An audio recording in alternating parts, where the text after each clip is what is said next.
Nurses pays up 70% since 2014. That number you gave yesterday, that's true. $127,000 $127,000, including overtime allowances. That's and that's good, equal, that's good Mike, money. to New You South can't Wales. argue with that, can you? Apparently, nurses on a pretty good wicket, $127,000. Is that true? No, it's not. So, I'm an expert nurse. I work to the top of my scope in the emergency department when I actually pick up shifts casually. And let me say, my texts go off 3 to 5 times a day. And the words desperate, any hours, overtime are words that are used consistently for people to actually come in and help because our patients are sicker. We don't have the gaps filled. It is just horrendous. So as the top of my scope, I am on 106,000 a year. Okay, so that's a full-time nurse in the hospital sector.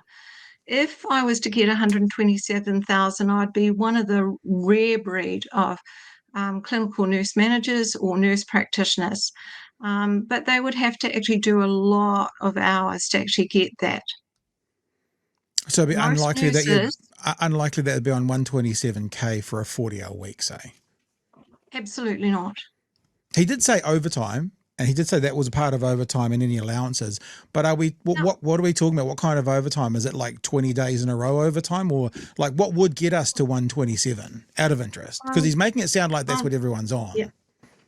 I'm really, really glad that you asked that question. So we did a few numbers, and we found that to get that, a nurse who's working full time would have to work 32 times 8-hour shifts or one extra day every fortnight of overtime to actually get the kind of money that he's talking about. So this means that nurse is working 11-hour shifts or one day extra a fortnight over the 80 hours. It means that nurse is tired and probably burnt out because of the horrendous hours they're doing. And if they're doing that, it actually shows how desperate our hospital system is to actually ensure that care is given in a timely way. And we know it's not. In the emergency department, 2/3 of the patients that turn up do not get seen within their triage times. When you say 11 hours a day, what contract, what number of days per week? Is it a 5-day contract? Is it a 6-day contract? Well, that can vary depending on which area you work in. Right. But in ED and in the wards, generally it's an 8-hour day. So that's an extra 3.5 odd hours on top of your normal contracted time.